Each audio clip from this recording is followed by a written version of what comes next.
काम में उसकी पत्नी कमला भी पूरा साथ देती थी। कमला और किशन दोनों मिलकर सुबह से शाम तक अपने ढाबे पर काम करते और जो पैसे बचते उनसे अगले दिन का सामान खरीदते और बाकी से घर का गुजारा करते। ऐसे ही दिन बीत रहे थे। गर्मियां आने वाली थी। गांव के पास जो और दूसरे बड़े ढाबे और होटल थे, उन सबने अपने ढाबे और होटल में बढ़िया एयर कंडीशनर लगवा दिए थे ताकि गर्मियों में भी ग्राहकों की भीड़ लगी रहे। इस कारण अब किशन के ढाबे पर ग्राहकों ने आना बंद कर दिया। अब ज्यादातर ग्राहक दूसरे ढाबों में ही जाकर खाना खाने लगे। इस कारण किशन की आमदनी बिल्कुल ना के बराबर हो गई। कमला, अब तो ढाबे पर ग्राहकों की भीड़ लगनी बंद हो गई है। एक भी ग्राहक रोटी खाने के लिए नहीं आता। सबको इसी ढाबों में खाने की आदत हो गई है। और वैसे भी गर्मी के मौसम में कौन भला हमारे इस छोटे से पुराने ढाबे पर खाना खाएगा। सबको एसी की ठंडी हवा में खाना खाना अच्छा लगता है, पर हमारे पास तो इतने पैसे भी नहीं है कि हम बड़ा और महंगा एसी लगवा सकें। कैसे गुजारा चलेगा कमला, कुछ समझ नहीं आ रहा है। इसी बात को लेकर तो मुझे भी चिंता हो रही है। ग्राहक नहीं आते तो खाना भी रोजाना का खराब हो रहा है। हमारा तो बहुत नुकसान हो जाएगा। अब तो थोड़े से ही पैसे बचे हैं जिनसे सिर्फ एक दाल और रोटी बना सकते हैं। उसके अलावा हम कुछ नहीं बना सकते। किशन भाई, गर्मी में यहाँ बैठकर खाना बहुत मुश्किल है। आज तो मैं गलती से बैठ गया, नहीं तो अब तो मैं एसी वाले ठंडे ढाबे में ही खाना खाऊंगा। वहाँ थोड़े पैसे ज्यादा होते हैं पर आराम से खाना तो खा लेते हैं। लाओ, कितने पैसे हो गए? 50 रुपए। ये लो, और इस ढाबे का कुछ करो और साथ में एसी ढाबा करो इसे, नहीं तो कोई खाना खाने नहीं आएगा। दिन पर दिन किशन और कमला परेशान रहने लगे। अब तो इक्का दुक्का ही ग्राहक उनके ढाबे पर आता। इस कारण किशन ने सिर्फ एक दाल और रोटी बनानी शुरू कर दी, क्योंकि बाकी चीजें अगर वो बनाए तो ग्राहक नहीं आए तो खराब हो जाएंगी और फिर पैसे भी तो चाहिए। इसी कारण वो जैसे तैसे अपना ढाबा थोड़ा बहुत चला रहा था। कमला, आज बस 250 रुपए की कमाई हुई है। अब तो कोई रास्ता ही नजर नहीं आ रहा है। मुझे लगता है हमें अपना ढाबा बंद करना होगा। किशन के ढाबे के सामने एक बहुत बड़ा ढाबा था। वहाँ ग्राहकों की भीड़ लगी रहती थी, क्योंकि इस साल ही वहाँ के मालिक रघु ने बहुत ही बढ़िया मरम्मत करवा कर ढाबे में एसी लगवा दिया था। क्या बात है किशन, आज भी तेरे ढाबे पर कोई नहीं आया?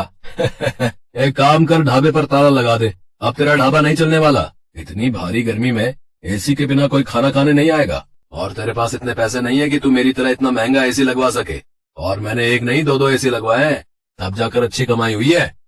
किशन और कमला ने सोच लिया था कि अब इस ढाबे को बंद कर देंगे। थोड़ा बहुत राशन रखा था, जिससे उन्होंने आज का ढाबे का खाना बना लिया था। कमला, ये दाल और रोटी जो बनाई है बस आज की बेच लेते हैं, कल से ताला लगा ही देंगे। कोई फायदा दिखाई नहीं दे रहा है। हाँ, मैंने जो दाल बची थी वो बना दी है और थोड़ी बहुत तंदूर की रोटियां भी। उस दिन पूरा दिन कोई भी ग्राहक नहीं आता। दाल और तंदूर की रोटियां ऐसी ही रखी थी। कमला, मुझे लगता है अब कोई नहीं आएगा। रात के 9 बज रहे हैं, हमें घर चलना चाहिए। सामने रघु के ढाबे पर भीड़ लगी हुई है, तो भला यहाँ कौन आएगा? तभी किशन देखता है सामने रघु के ढाबे पर एक बहुत ही जरूरतमंद आदमी अपनी गर्भवती पत्नी के साथ कुछ मदद मांग रहा है। भैया, मेरी मदद करो। मेरी पत्नी की तबीयत बहुत खराब है। हम पर कुछ गुंडों ने हमला कर दिया। हमारी गाड़ी, मोबाइल, पर्स, कैश, जेवर सब लूट कर ले गए। हम शहर जा रहे थे, हमें नहीं पता कि इस रास्ते पर बदमाश हमें लूट लेंगे। ओ भाई, ये कोई खैराती धर्मशाला नहीं है जो तुम्हें मुफ्त में यहाँ रोक लूं। चलो जाओ यहाँ से। पता नहीं कहाँ कहाँ से आ जाते हैं। मुझे क्या पता, कोई चोर उचक्के लुटेरे हो तुम। आजकल किसी का कोई भरोसा नहीं है। ओ छोटू, इन्हें बाहर भेज और ढाबे का शटर गिरा दे। मैं घर जा रहा हूँ। ऐसा ना कहो, मेरी पत्नी की तबीयत सचमुच बहुत खराब है। बस कुछ देर आराम करके हम चले जाएंगे। अरे अरे, सुनो तो भैया, भैया सुनो तो। सुनो जी, अब खड़ा नहीं हुआ जा रहा। मुझे बहुत प्यास लगी है, थोड़ा सा कहीं से पानी ले लो। किशन और कमला उस व्यक्ति और उसकी पत्नी को देख रहे थे। किशन दौड़कर उनके पास जाता है। भैया जी, आप चिंता मत करो, आप मेरे साथ मेरे ढाबे पर चलो। आइए बहन जी, आप मेरे साथ आइए। किशन और कमला उस व्यक्ति को और उसकी पत्नी को अपने ढाबे पर ले जाते हैं। साहब, ये दाल और रोटी आप खा लो, यहाँ कोई चिंता वाली बात नहीं है। पता नहीं, हम तो पहली बार इस रास्ते से गुजर रहे थे।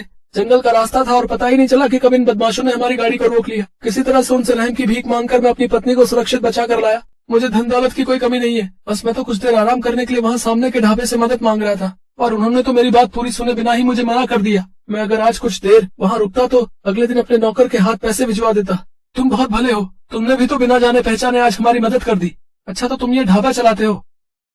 साहब, चलाता तो हूँ, पर आज मेरा इस ढाबे पर आखिरी दिन था। मैं इस ढाबे को बंद कर रहा था। शायद आपकी किस्मत में आज मेरे ढाबे की रोटी खाना लिखा था। किशन अपना सारा दुख उस व्यक्ति को बताता है। चिंता मत करो भाई, अब तुम्हें इस ढाबे को बंद नहीं करना पड़ेगा। मेरा नाम वीरेंद्र सिंह है, मैं शहर का जाना माना व्यापारी हूँ मेरे पास भगवान का दिया सब कुछ है, बस एक औलाद की कमी थी, वो भी भगवान ने हमारी झोली में खुशियाँ देकर पूरी कर दी। आज मेरी पत्नी की तुमने बहुत मदद की है, अब उसकी तबीयत में भी सुधार है और हम पति पत्नी सुरक्षित घर पहुंच जाएंगे। इससे बड़ी और क्या बात होगी। सुषमा, अब तुम्हें कैसा लग रहा है? मैं बिल्कुल ठीक हूँ जी। कमला ने मेरी बहुत देखभाल की है, अब मुझे बिल्कुल ठीक लग रहा है। अब मैं सफर कर सकती हूँ। किशन, तुम चिंता मत करो, मैं कुछ दिनों में तुम्हारे पास आता हूँ। तुम्हारे इस ढाबे को एसी ढाबा बनाने की जिम्मेदारी मेरी है। किशन और कमला की खुशी का ठिकाना नहीं था। उन्होंने किसी मजबूर की सहायता की तो भगवान ने उनकी सहायता की। कुछ दिनों बाद जब वीरेंद्र सिंह लौटता है तो उसके हाथ में एक मिठाई का डिब्बा था। उसकी पत्नी के बेटा हुआ था। बेटा होने की खुशी जानकर कमला और किशन भी बहुत खुश होते हैं। वीरेंद्र सिंह अपने खर्चे से किशन और कमला को एक बहुत ही बढ़िया और बड़ा एसी ढाबा बना कर देता है, जो फुली एयर कंडीशनर था। किशन का ढाबा किसी बड़े 5 स्टार होटल से कम नहीं था। अब तो ग्राहकों की भीड़ उस ढाबे पर आने लगी। ढाबा देखने में बहुत सुंदर था। किशन ने गांव के और भी मजबूर लोगों को अपने ढाबे में नौकरी दी। किशन का ढाबा दिन के साथ साथ रात में भी खुला रहता था, ताकि हाईवे से आने जाने वाले लोगों को किसी भी बात की परेशानी न हो। गरीबों के लिए उस ढाबे पर मुफ्त खाना था। वीरेंद्र सिंह अपनी पत्नी के साथ अक्सर किशन के ढाबे पर आ जाता था। आज किशन के कारण ही वीरेंद्र सिंह का परिवार सकुशल था और वीरेंद्र सिंह ने भी किशन के लिए जो किया वो किसी बड़े उपकार से कम नहीं था। तभी तो कहते हैं कि भगवान अच्छों के साथ हमेशा अच्छा ही करते हैं, इसलिए हमें सदैव मजबूर लोगों की सहायता करनी चाहिए।